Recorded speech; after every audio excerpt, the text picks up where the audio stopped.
Welcome back to the Now Morning Show. I am Kimberly D'Souza in your company. It's just after 25 minutes after the hour of 7 o'clock, and we're switching gears a bit as we talk about fire season. There is something called fire season, and I have two officers with me who are going to tell us about how we can be aware of it, how we can prevent bushfires, and all-around safety during the season. So with me, I have Acting Divisional Fire Officer, Mr. Mukherjee Rampasad, and I also have Acting Fire Officer Jude Rogers. Gentlemen, good morning, and welcome to the Now Morning Show. Thank you. Good morning, ma'am. Nice. So first of all, let's just jump right into it. I mean, we know that when we have a fire, we have to call you guys, but is there a specific role of the fire officers in the fire service? Yes. And I guess I can start off with you, Mr. Rampasad. Yes, Ms. Kimberly. Very good question. The role of the fire service in Trinidad and Tobago is enshrined in an Act 35 of 50. And really it states that we are to save life and property from destruction from fire and other hazards. In addition to that, we are also to provide advice upon the advice and preventive measures one would take to prevent your home from destruction of fires and other hazards. Apart from that, we also render humanitarian service, and we are also to conduct investigation into fires to determine the cause and origin. So the fire service in itself has a big role as an emergency response organization working under the ambit of national security, under the umbrella of national security. So we execute these functions. I just want to take this. Yes, of course, once you're comfortable. Once you're comfortable, yes. To execute these functions to enrich the lives of the citizens in terms of fire safety. Right. Now, you said that you all conduct investigations. Do you partner with the TTFS to do this, or do you have your own department that does this? Well, at times I must say that we share information, but investigation to the cause and origin of fire falls solely onto the Trinidad and Tobago Fire Service, in particular the Fire Prevention Department. Right. If there's any added information to be gained from the police, of course, we share information, and that now construct our report to come to the final conclusion to determine what may have caused or likely to have caused a fire. Right. Now, you mentioned the fire prevention department, and I'm heading across to you, Mr. Rogers. I mean, what are the roles of some of the fire prevention officers, and is it as simple as it seems to prevent fires? Well, as the name says, fire prevention. So we start off first and foremost by making the members of the public aware. So we have a role of community awareness, we have community training, and so that's one of the ways that you can prevent a fire. Prevention is better than cure. Right. And so then next we roll out our fire investigative arm, which the officer alluded to. And also we have the inspection unit, and that is another proactive arm of the fire service. So we're not going to wait for you to build the building and then come and tell you what to do. You drop your plans in, you bring your plans into the fire service. We would then place on that plan what are the requirements that the fire service believes would be the best to protect your home, businesses, and so forth from fires. Nice. Now, how long does this process take? If I want to bring in something, my documents, let's say today, can you walk me through the process of it? All right, so you bring it into the Fire Prevention Department today. We give you a ticket or some sort of number that you know that you can track your particular plan, and then you should be able to get back that within 5 working days, and you implement. When you implement, we re-inspect, and a certificate is granted. Yes, interesting. Now, Officer Rampasad, there is something called fire season. Can you just discuss exactly what that is? So the fire season is defined by the Minister of Agriculture in accordance with the Agriculture's Fire Act, Chapter 6302. And that really spans a period from the 1st of December one year to the 30th of June the other year. Now, and any other time that the Minister will so prescribe. Now, that particular period, being that the climate of Trinidad and Tobago is predominantly 2 seasons, the dry and the wet seasons. And those are the months, well, the weather conditions are hot and dry. So, more than likely, you're looking at the screen here, you'd see fires more than likely, bush fires, forest fires will occur during that particular period based on the prevailing weather conditions at the time. But that fire season is signaled by the Minister of Agriculture. Now, is it that if you light a fire, let's say, it's more probable to cause a bushfire or something worse in the dry season rather than the wet season? Correct. Exactly. Right. Just simply because of the prevailing hot and dry conditions. Lighting a fire with or without a permit in the bushfire season in itself is dangerous because it can't get away from you. Simply because the moisture from those vegetation is sucked out because of the amount of heat energy from the sun. So the amount of fuel that is there in terms of dry grass and shrubs or even trees, it is a huge amount. So and then you don't understand that these shrubs and grasses temperatures also raised because of the environmental conditions. So any source of ignition would light that very, very quickly, and then because of all around that is parched and dry, it will just move. High winds also associated during that period will also move that fire very quickly. Speed and power of fire is really magnificent. It does do some damage. Now, I think one of the things that people use fire for is to dispose of waste. Are there any other alternatives that you can suggest? And maybe, Mr. Rogers, if you want, you can jump in here. Any other alternatives to burning of disposal or refuge or anything we can use? Oh, definitely. The fact of the matter is that you do sometimes have to clear land. If you're doing a development, people use it, slash and burn when we're talking about agriculture and farming. So it is advisable that persons tend to, or they should try as best as they can. If there's an alternative, you should use that alternative. There may be many other patterns that you can use other than actually burning. So we're asking persons, you can actually speak to your corporations, you can get them to dispose of your garbage and so forth, and not have an accumulation of that and having it readily available or in place when a fire comes. We're also asking persons to cut a fire trace, which is an exclusion zone of about 3 to 5 feet between your property fence line and that of your vegetation, even your animals and all your home as well. You really don't want a bushfire to come all the way up and find fuel in the form of, let's say, the dry shrubs that it can readily burn your property and things that you've worked so hard for. Nice. Now, Mr. Rampersad, in terms of fines, because I think you mentioned something about permits, can you apply to actually light a fire? And if you do it illegally, is there a fine attached? Of course. During the dry season or the fire season, bushfire season, it is permissible to light fires outdoors for the purpose of cooking. Any other fire you wish to light, you need to apply to get a fire permit. So a river line by Cora is okay? For cooking. It is for cooking purposes, yes. Right. But anything other than that, one has to apply for a fire permit. Right. And that can be done very easily. Throughout the Trinidad and Tobago, we have fire stations strategically located. And you visit that fire stations.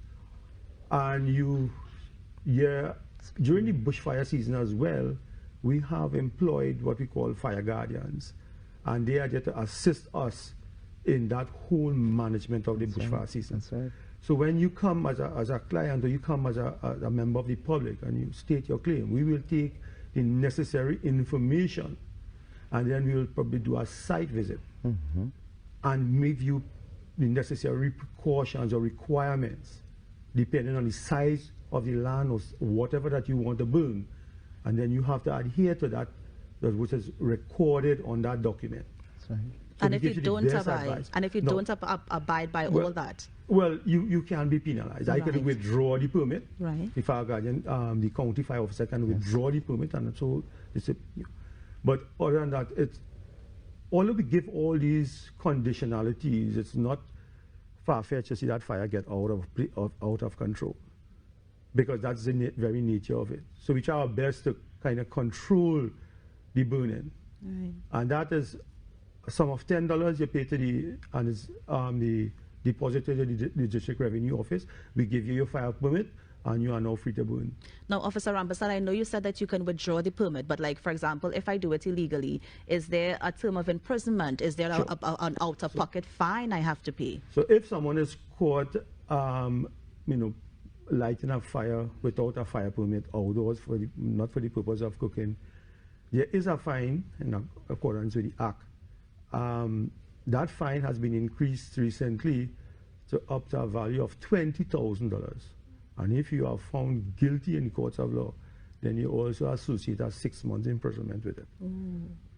And is this in any way in association with the EMA? Does the Environmental Management Authority get involved in this aspect as well? No, not Well, I don't want to say yes or no, but I can say because of the bushfire itself, because of the large volumes of smoke that is emitted, and more than that, even not really bushfires, we have discarded tires and all those stuff, and this in fact, you know, I would say endangers the environment, and as such, I think that the EMA should, or I think they at times do get involved, because when fire service comes up or meets up this type of situation, we do refer it to the EMA and inform them that what we have seen. Also the Borough Corporation. Right. Because what has happened is that people dump rubbish all over the place, especially tires. Right. And that causes a problem when it is large volumes of smoke that damages the environment.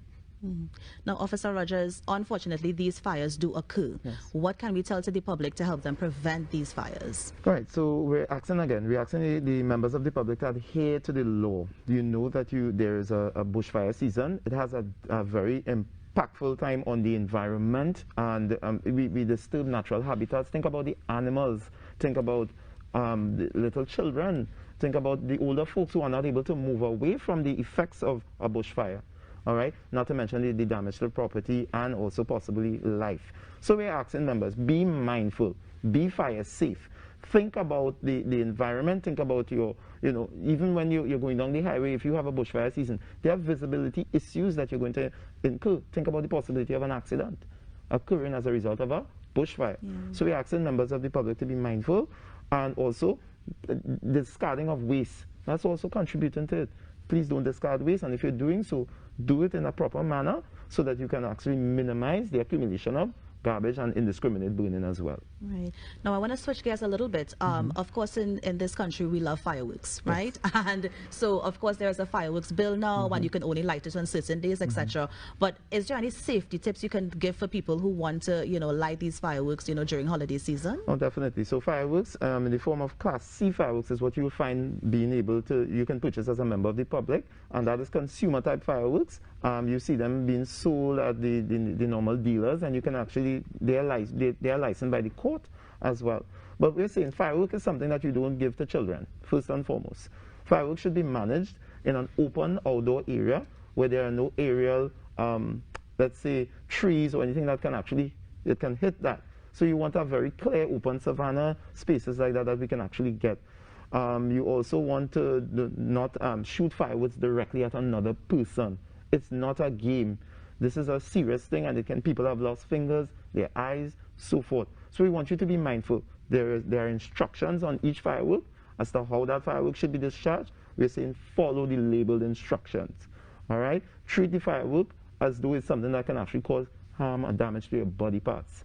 All right? And you can enjoy yourself with firework, but in a safe manner. Yes. Yeah? Yeah, good. Now, as we wrap, of course, I'm coming back to you, Officer Rampersad. I know that we have this initiative going on, but anything else you want to tell the public about fire safety and just ensuring all-round awareness during this season? Well, I must say, I just want to add a few statistics to this mix. For the last 4 years, or let me just go back to 20, coming right back, we had losses of fire in the amounts to $2 billion. And fire service, in their efforts, have managed to save property in the value of $2 billion.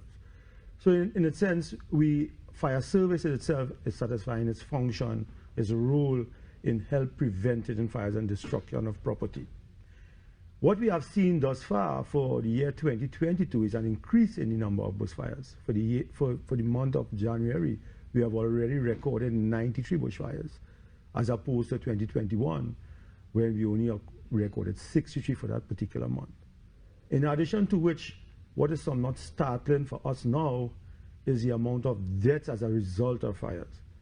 For this period, we have already recorded 8 deaths by fires, associated with fires, as opposed to last period, 2021, for the same period, in the month of January, February, and March, we only had 3. Now, we can't attribute anything just yet. We have not found a pattern to determine what would have caused the increase.